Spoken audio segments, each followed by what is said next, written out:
Welcome back to another weekend of racing here for Los Alamitos Race Course, the weekend of March 12th and 13th.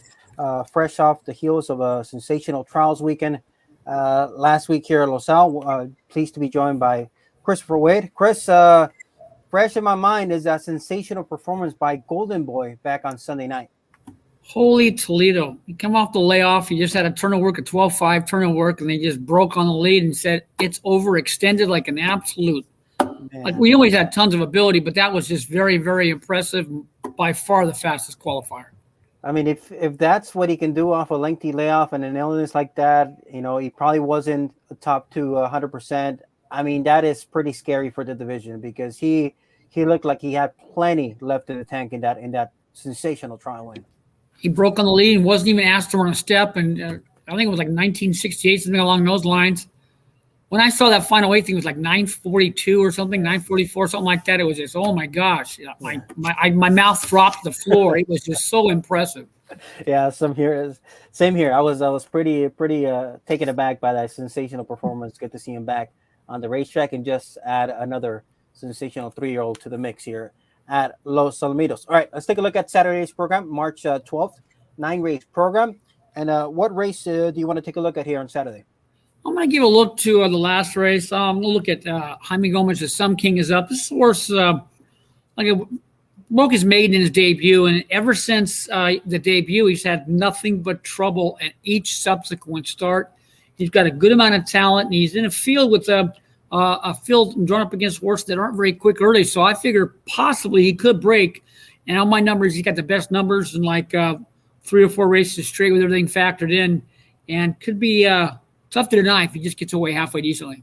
Yeah, he immediately to begin his career, he showed talent, and most importantly, he showed gate speed, which is always a good thing to have. So we're going to take a look at the last race, which was January 29th. This was a trial for the Winter Derby. And Famous Ruben ended up running away with that trial.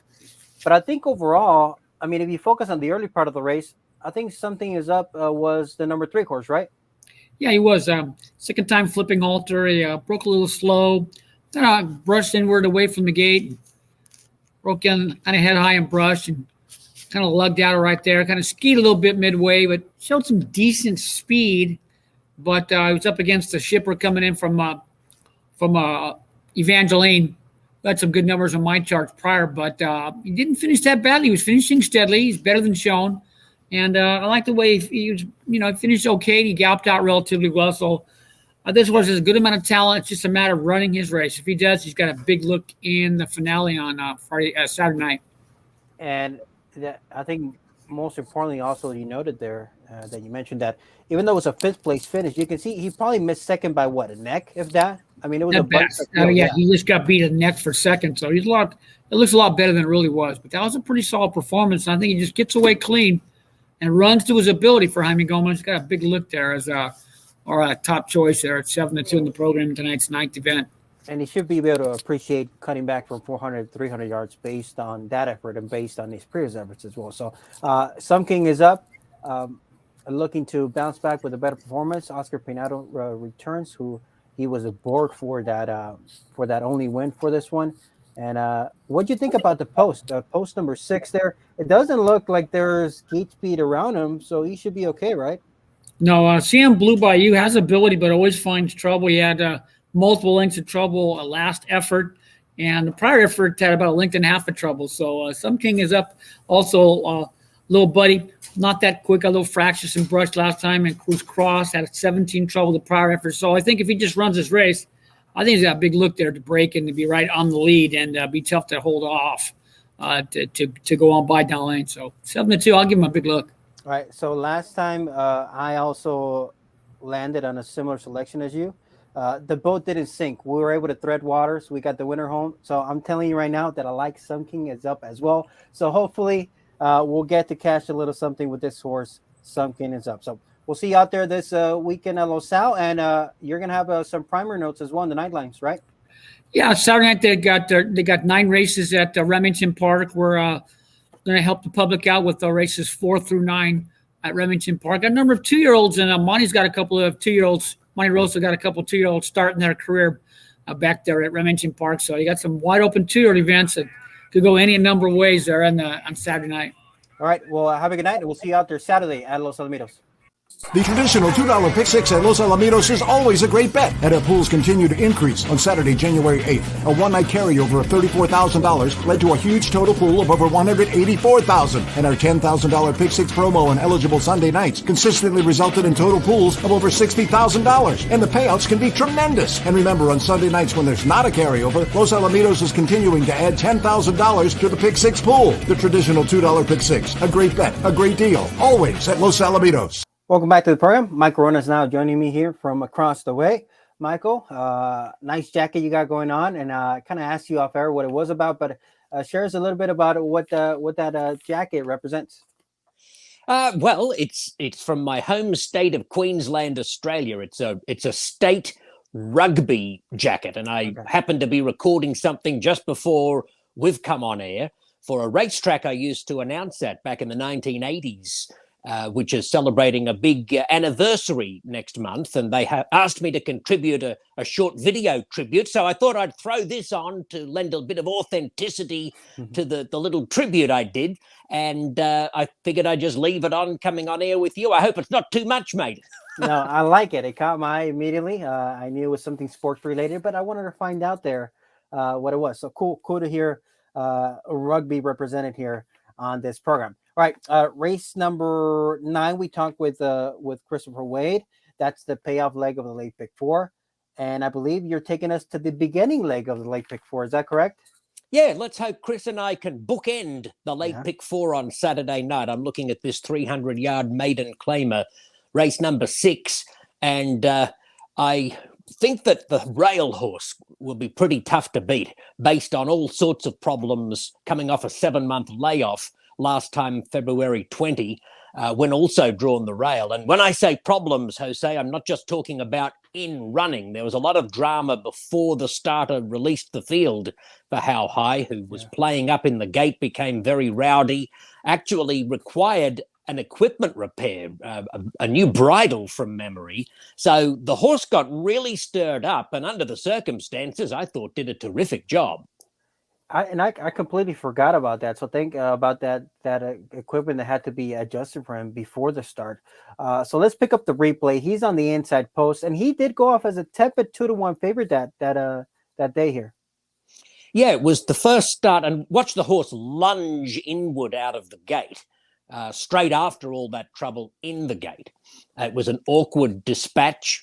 And the horse gathered himself and performed very admirably. First time in action for 7 months, had been a 5-1 shot in a Governor's Cup Futurity trial when previously seen back in July. And not beaten all that far with a decent gallop out back on the 20th of February. And the thing that I liked about that effort was that after that hop forward at the start, he kind of picked himself up and showed that middle burst of acceleration to get within the neck of the lead midway. I think that's telling because he could have easily just kind of, given up and kind of flattened out. But I like the middle acceleration that he showed in that race, despite breaking out with that hop at the start. Yeah, the horse has kept some pretty good company. On debut was beaten a neck by Hallelujah Knights, whom we saw on the board in one of the El Primero del Año Derby trials last weekend. And it just bothers me a little bit at first glance to see them not persevering with a maiden special weight with How High. They're dropping the horse in for a tag. This is a maiden claiming event. But upon closer scrutiny, every horse in this field is in for a tag for the first time. So perhaps this is a scenario where we need to put aside trying to read too much into motivations, etc., of the connections, because really every horse is in the same boat. It's quite amazing to see them all in for a claiming price for the first time. So I'm confident that How High measures up ability-wise, class-wise. Let's just hope the horse remains calm and well-behaved prior to the release of the gate. And I think he might be winning. He's the second choice on Ed Burgart's morning line at 3-1. How High? 2 of his starts have been from the inside post, and they have been some of his better efforts, that third and that second first time out. So How High dropping for a maiden claiming tag for the first time on this Saturday night, and I like him as well. So Mike Corona, best of luck. How high there in race number 6? Okay, good luck to everyone. Hooroo. Every Saturday and Sunday night, it's major quarter horse racing action at Los Alamitos. On Saturday, March 26th, it's the richest running ever of the Los Alamitos Oaks, with over $438,000 on the line. Top qualifier, Jess Dream of Me, takes on stakes winner She Goes Up and Fire Fast Honey. On Sunday, March 27th, Grade 1 stakes winners Golden Boy and Whiskey Glasses headline the El Primero del Año Derby. It's the best of quarter horse racing, and it's always at Los Alamitos. Now joined by Professor G, our Director of Marketing Publicity here at Los Alamitos. Orlando, what a tremendous weekend of racing we had this past weekend. So the trials are in the books, and the finals will be coming up on March 26th and 27th. That is the Los Alamitos Oaks and the El Primero del Año Derby. Absolutely. Some nice performances. Just Dream of Me, the fastest qualifier. Just really impressive the way she came back and won that race. Now she's won a couple of in a row here at Los Alamitos, so we can say now the All-American Futurity finalist really on a roll. She'll definitely be one of the top names in the Oaks. And remember, the Oaks with the richest purse in its history, over $438,000. And for the El Primero del Año Derby, a $215,000 race, one of the things that really impressed me is that the big stars came out. Yes. Golden Boy, a humongous comeback. We had not seen him since he posted that fastest qualifying time to the Golden State Million Futurity. He comes back and runs like he hasn't missed a beat, and has the fastest qualifying time to the El Primero del Año Derby. Whiskey Glasses, just another solid performance. I mean, this horse just has not run a bad race here at Los Alamitos Racecourse. Just another nice victory from Whiskey Glasses. And watch out, really hard-fought big victory, but watch out, just a consistent, solid, great one runner, delivers a nice victory. So those big stars came out for sure on the night of the El Primero trials. Looking forward to the finals. And like you mentioned, everybody that was expected to kind of run big, ran up to their race and kind of, lived up to their prior efforts. But none more impressive than Golden Boy in the final trial of that evening. That was sensational, but also a storyline that we followed just because, we had the owner of the quarter company LLC, Rocket 17, was able to wheel back Orlando and get into the finals of the El Primero. Yeah, pretty solid second half of that race to get into the final. So kind of a happy story as it turns out, because he will get a chance now to run in a big stakes race. Rocket 17, it was kind of heartbreaking to see him break loose and not have a chance to run in the Los Alamitos maiden stakes, but he gets a chance for a bigger purse. Great 2 event, the El Primero, facing the top dogs out here. So looking forward to seeing that group get together March 27th. Yeah, just a couple of weeks away from the finals of both the Los Alamitos Oaks and the El Primero del Año Derby. All right, we talked to Mike Corona, we talked to Christopher Wade. We went over a couple of the featured quarter horse races on the Saturday night program, Orlando. Why don't we, me and you, kind of go over the thoroughbred side of the program? There's a couple of nice allowance events for the thoroughbreds going 1,000 yards in the middle part of the card, and there's some interesting races as well. So let's take a look at some of these thoroughbred races that we'll have on Saturday night. Just 9 races on Saturday, and we kind of talked a little bit offline. There was a couple of horses that I liked in the quarter horse side, and I'm in agreement with both Christopher Wade and Mike Corona. And one of my other options for a potential single in the card, Orlando, was in the opening leg, and I believe you had an opportunity to talk with the connections of Life's Emotions, who I liked in that. I like how she looked in that maiden diploma back on January 30th. Yeah, Jorge Farias claimed this horse for $3,500, this filly, and came back going against allowance runners, and he'll tell us right now in the interview that I had with him. He knows now that it was a pretty tough field. So let's hear from Jorge Farias about Life's Emotions. I'm in agreement with you. I really like this horse as well. Jorge Farias, a name that's been here at Los Alamitos. You were telling me for about 20 years now. Jorge, tell me a little bit about when you started your career and the joys that you've had working with quarter horses. Yeah, I started back in 2000. That's when I got my trainer's license, and ever since then I've been training quarter horse, thoroughbreds, here and there, just a little bit of everything. Right now you have a nice group of quarter horses for Jose Luis Valdez, Oscar Valdez as well. One of them running this Saturday night. Val Teresita, very solid contender every time she gives it her all. Still looking for a first victory, but how do you see her coming in? I see her very sharp. She's a little bit antsy in the gates, but I mean, if she gets out of there clean, she'll be tough in that race. I like her. Yeah. Coming off of a bit of a break, has not raced since late January, so you've had a month off. Yeah, we're just trying to get her fresh again and have her feeling good and everything. She should be tough in that race. Also on Saturday, you have a thoroughbred running Life Emotions. Claimed recently, first out, ran 6. Tough group. It's always tough at 1,000 yards. How do you see your second time out with you for under your tutelage? Yeah, I really like that filly. I ran her way over her head. I just really liked her. I thought she was going to do something, but you know, she had a little bit of trouble. But I like where she's at now. It seems like in that level, she'll be tough.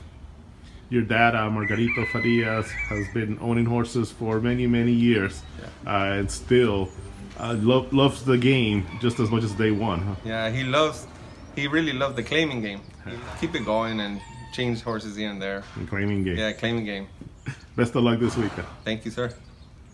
So there was Jorge, and also Orlando. When looking at the form, if you look at what she did locally, first out back in January 16th, she was the favorite. There were the blinkers off, and she finished second to My Little Fanny, who's a 3-horse in this spot. Mm-hmm. But then she bounced back with a very nice maiden diploma, and the time was solid. And not only was it a tough field last time out, but it was also against the boys. So she's back against fillies and mares. I think this just looked like a much better spot for her. Yeah, and like Jorge said, you know, the reason I went against those boys is because she was just doing really, really good. So, you know, I gave it a shot. Tough to face those boys. Paul Vincent's poem, really nice horse. Nitcher, and we'll see him later in the car from Coupons as well. So it was a nice group. But Jorge thinks that he's got her in the right spot here in race 1 against, you know, lower competition. But again, coming off of a victory, she's facing winners for the second time as well, enough of a class drop. It looks like a 3 is probably the most speedy out of the gate, Orlando. Would you agree with that, with My Little Fanny? Yeah, that's how it looks like. You know, it's going to be, I think, My Little Fanny, maybe some royalty, maybe just stalking the pace right there. And it'll be interesting to see if Life's Emotions, how close she is in between those 2 groups. Can she stick with My Little Fanny right out of the gate? You know, she had that nice closing kick 2 races ago when she got into a little bit of trouble leaving the gate, but she really took off at the end to win by 4 lengths. So we'll see how much speed Life's Emotion shows. Farias definitely thinks that she'll be right there. I went 4-5-3 in the night lines, and when the morning line came out, Orlando, they all were very similar in Ed Berger's morning line. So I'm most than likely going to single in this first leg, depending on what happens, if there's any late scratches as we approach that racing day on Saturday. But it looks like these 3 runners are going to take the majority of the play there in that opening leg for fillies and mares. Why don't we skip ahead to the third event? I thought the third event was interesting. There we have a optional claiming. Yeah. Is this the first time we see an optional claiming at this 1,000-yard 12.5? I believe so, and you know, it's a really good group. You know, these horses could be definitely allowance runners. Many of them have been at that level. So this is an allowance quality field, but we have some horses that can be claimed for $12,500. One of those being Project Leader, who I think is going to be really tough. Looks like will be the speed in this group. Big Cheddar and Sigur Ro are not running for a tag, but they're coming from the barn of Jesus Uranga, and they look to me like they're going to give Project Leader all he can handle. Had a chance to visit Jesus Uranga in his barn to talk about his 2 runners, Sigur Ro and Big Cheddar. Sigur Ro has won a couple of races already here at Los Alamitos, a second place finish as well. He's earned over $22,000 already. He's one of the leading point getters in the 1,000-yard standing so far. Tell me about this horse, a horse that you claimed a few outings ago. He last raced at Remington Park before coming here to Los Alamitos. Yeah, well, I was seeing this horse, and I was following this horse for a while since he was in Golden Gate, but it was kind of high, like 12.5 or higher. So I was waiting for the moment until somebody dropped it. But then I thought that I will never get the horse. He went back to different racetracks and finally to Remington Park. So I decided to get it and claim it, bring him over, get him in good shape, and running. He went and get a second place, and the second race he went and win. So he got 2 seconds and 2 wins. So it's a pretty good horse.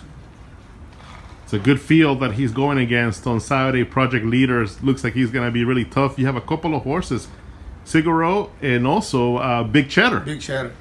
So what do you think the game plan will be?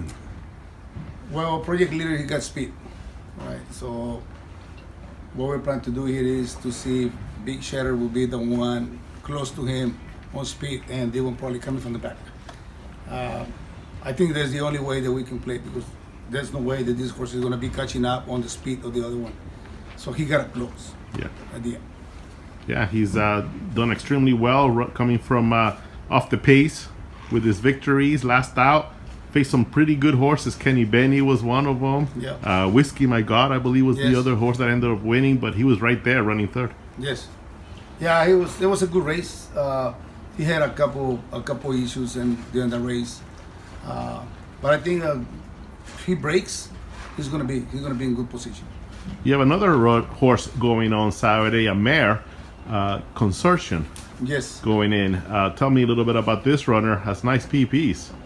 Yeah, she's I think Ricardo Ramirez. He's been working with me as part of my team. He was riding that filly in December, and the day meeting, and she went with him. Yeah. So she went $50,000 claim. Then he took to Santa Anita. I think she ran a couple more races there in 50, but she's not been doing that good. So the owner called me and said, hey, okay, do you train this one for me? So the 1,000 yards. I said, yeah, why not? Let's try it. It's in good shape. I think she's going to be doing very good on the race. I hope we can win the race. Best of luck on Saturday night. It's going to be a really fun night of action. It's going around 1,000 yards. This guy here, Sigur Ro, one of the top stars running on Saturday. Jesus Uranga with a pair of good runners in the spot, competitive runners that should be in contention here. It does appear like from the 2 runners, Big Cheddar is probably more compromised by the post, but he's got good speed to get away from that inside post. He'll probably likely be, trying to stay close to the pace. Sigur Ro was making a pretty good move along the inside last time out. Orlando maybe hesitated just a little bit. Maybe that took something out of him, but he looked very sharp in that win 2 starts ago. Yeah, and that was a really good field. Whiskey My God is a horse that has done extremely well here at Los Alamitos. And Kenny Benny, what a veteran he is. 63 starts, 10 wins, 11 seconds, 22 thirds. That's 43 in the money finishes for Kenny Benny from 63 starts and approaching $200,000 in career earnings. You got to tip your hat to Kenny Benny, owner Gerald Brobowski, trainer Jesus Nunez. They've enjoyed a lot of great races from this warrior, Kenny Benny. That tells you how tough of a field it was that night, Orlando, because anytime you have a horse like Kenny Benny that has gone the sub 53 seconds, he was going in 52 and change consistently. He went off at 26-1. That was how tough of a field that was. And I remember that night because Whiskey My God was my prize play that night. Mm-hmm. And Orlando, I was crying on my way home because I did not play the Superfecta, Orlando. And the Superfecta paid like $3,400 for $1. Man. I was crying on my way home, Orlando. That's a lot of filet mignons in the Vessels Club. Yes, that is a lot of filet mignons at the Vessels Club. So I was crying on my way home because I didn't bet the Superfecta with Whiskey My God on top. But that was such a competitive field because that kind of told you the story. A runner like Kenny Benny going off at 26-1. Run Factor has speed. I don't know if he tends to do best when he's able to open up a clear lead. He's probably not going to get in this spot, but he can be he can affect the pace scenario with his early speed.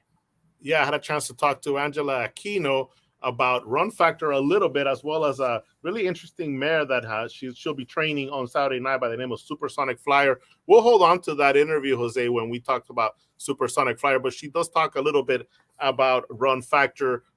this horse that she's trained for a while now, and she's pretty confident that the horse will just do his race. He's pretty consistent for as far as his form is concerned. We were talking about Kenny Benny and his career stats. Run factor: 10 wins, 7 seconds, 5 third-place finishes, 41 starts, has made over $100,000. Another nice hard knocker. Yeah, he's been a good earner. And also, let's recap. So for the optional claiming tag, there's a few horses. There's Project Leader. There is Run Factor. That's it. And is that it? Yeah, those two runners. What did you think of Alpine Thunder in that win last time out? Oh yeah, that's a horse that I was looking quite a bit in this group, and like you mentioned, this is a pretty tough group as well. And Alpine Thunder, you look at that last effort that he delivered, and you can't find much wrong in that race. Dueled early, just kind of stay there with the group, and then cleared with Diego Herrera up, and ended up winning by a half length. Diego Herrera will be riding. Let's see, who does he got? Does he have a mount? Does not have a mount. So, but we know that he rides quite a bit at Santa Anita, so maybe race number 3, might be a little bit early.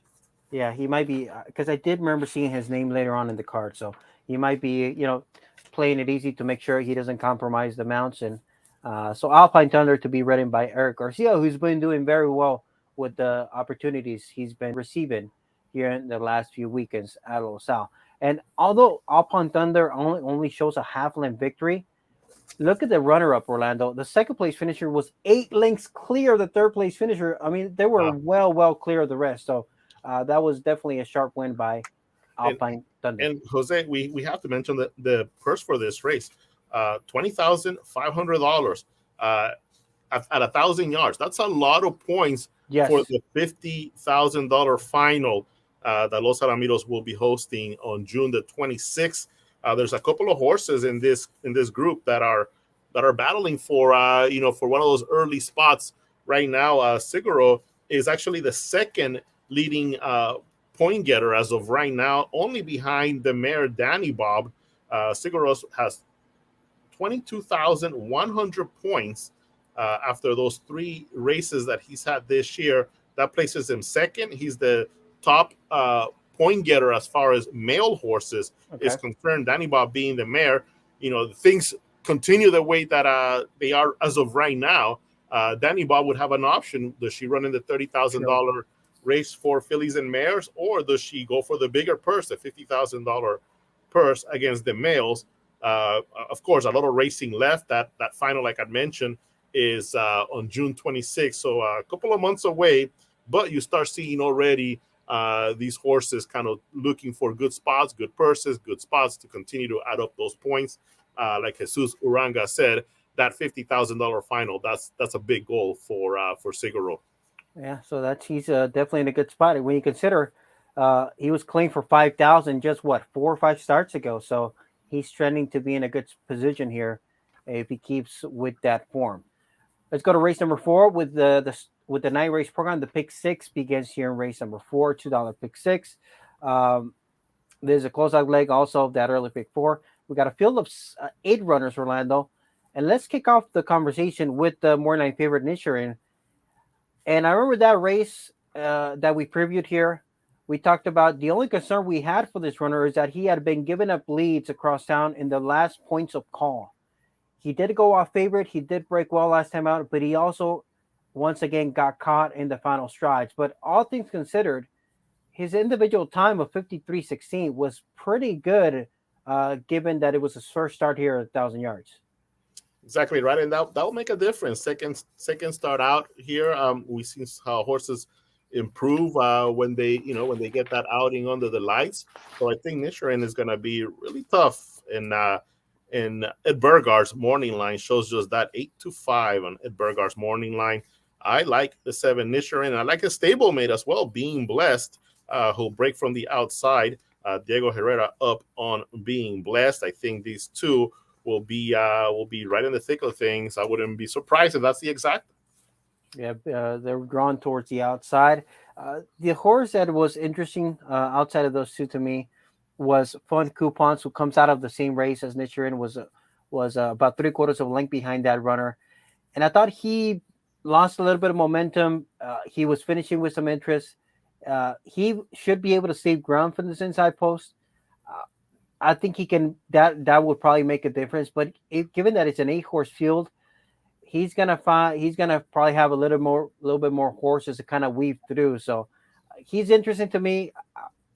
I don't know if the price is too low right now at 4-1. It all depends on what he goes off at. But I think he might be able to make a little bit of a run there late. Yeah, a couple of horses that have the ability to show some speed as well. Big Mama Thornton, and also Waters for Fighting. So there is some speed in this race. I'll make it interesting. I'll make it tough for fun coupons, but it'll be interesting to see how Nishirin handles that speed from the inside runners. Mesa Empire, the 4 went off favorite in allowance just last time out, where it wasn't the cleanest of trips for that gelding, but he went out favorite last time out. You mentioned Waters for Fighting, who upset a field at 13-1. But it does look like Nishirin will be the horse to catch there from gate number 7. Race number 5, rolling pick 3s, mid-card double here in race number 5. Another nice allowances for the fillies and mares, purse of 18,000. So good purse there to continue picking up some earnings.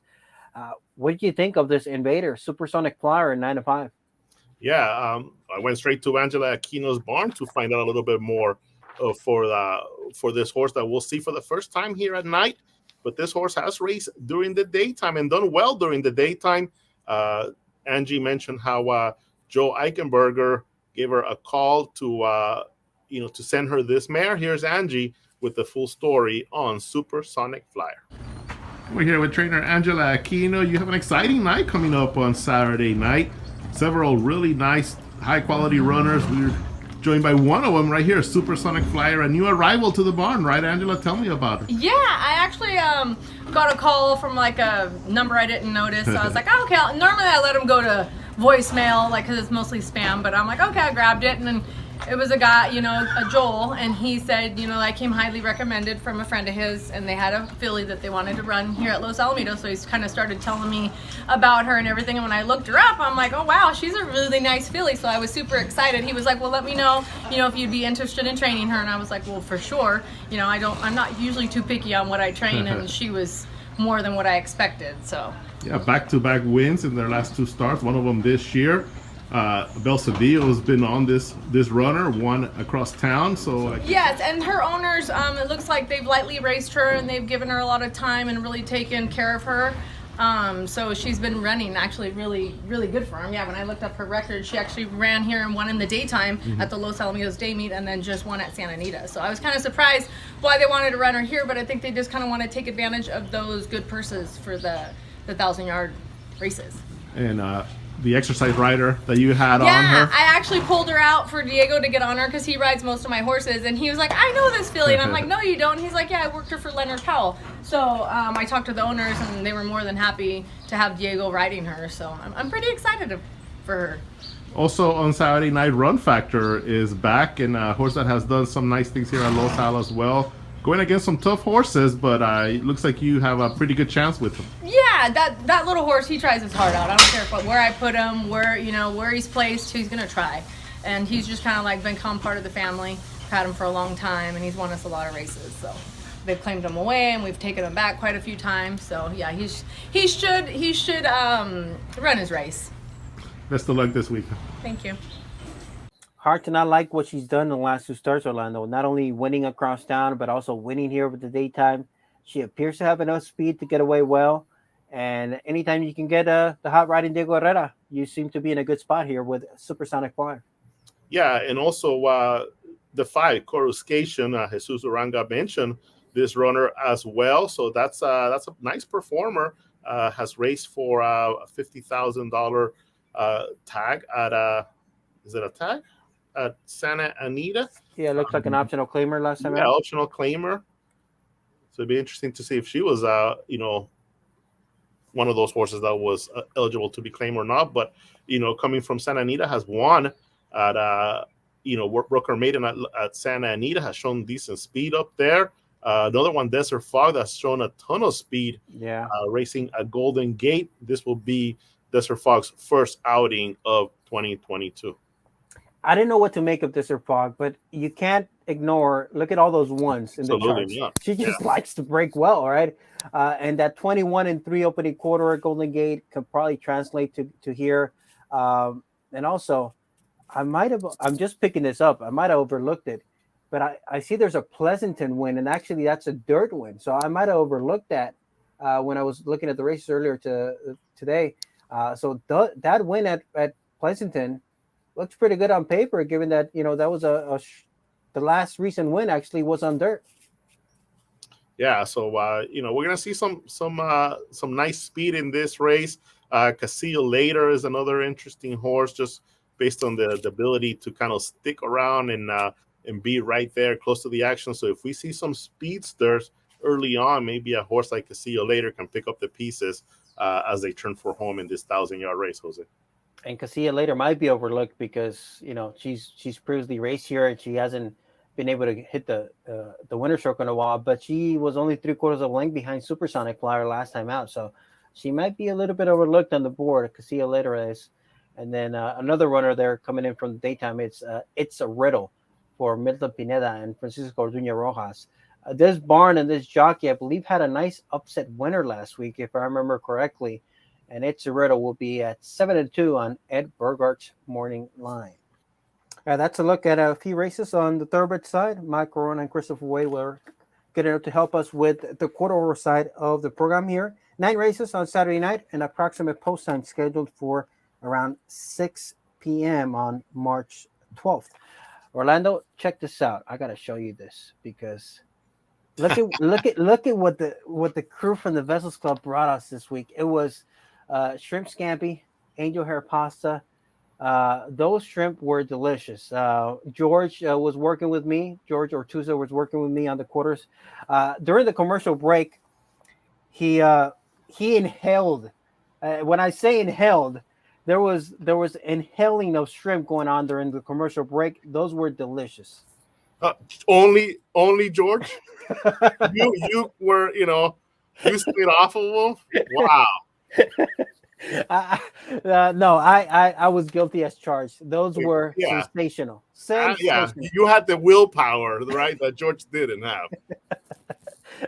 I was trying to dig in before we even cut to the segment, Orlando. That's how delicious they looked. So thank you to Chef Sam and Stephanie from the Vessels Club for treating us to shrimp scampi this past week at Los Alamitos. Jose, I got the horses that are nominated to the Ginger Highland Handicap. That will be our feature race on Sunday night. Yes. Another one of those races for fillies and mares. One of the new stakes races here at Los Alamitos.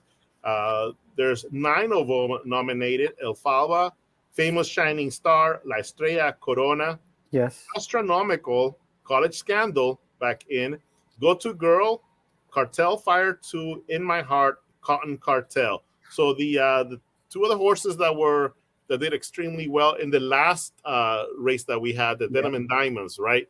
That was Jet Wings 1 and the Champion Kiss Through Fire are not in this group. So this gives a kind of a little bit of a different look for these horses, a chance for some of these horses that were maybe just behind those 2 top names that I just mentioned, a chance to get some more black type, get some black type if they haven't already. And that's what this program is all about, giving these mares a chance to earn some black type. Yeah, some very, you mentioned some of the names that were prominent in the wagering and the Denim and Diamonds now wheeling right back and trying to get that stakes type. So yeah, good to see. That will be Sunday night, and also daylight savings time, Orlando. So we're gonna lose an hour of sleep on Saturday night / Sunday morning. Yeah, I gotta go home and go straight to bed, man. Oh. I get no late night snacks. Speaking of late night snacks, full disclosure, the Mrs. Los Ponies, she said you gotta save some of that shrimp scampi. So I've saved some from her. I didn't completely inhale it.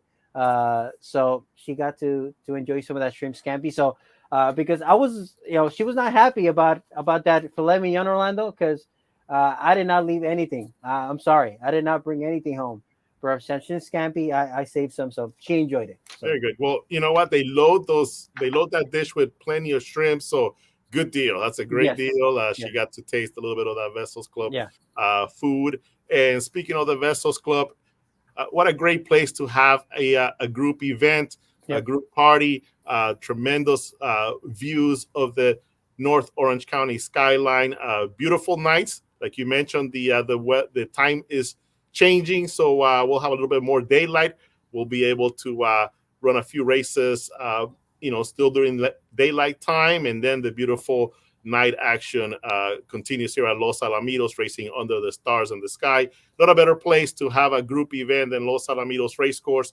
So give us a call if you're interested in having a group outing here at Los Al. 714-820-2681 is the number. And we put together a little video as well just to highlight the Vessels Club, the patio and terrace levels, and of course the great racing action that we have weekly here at Los Alamitos. And with that, we'll catch you at trackside here this weekend at Los Alamitos, Orlando, and listen out to that highlight there for the sights and sounds from the Vessels Club and also Los Alamitos Racecourse. Thanks so much, Jose. Have a great rest of the week. We'll see you this weekend.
Wins the Charger bar.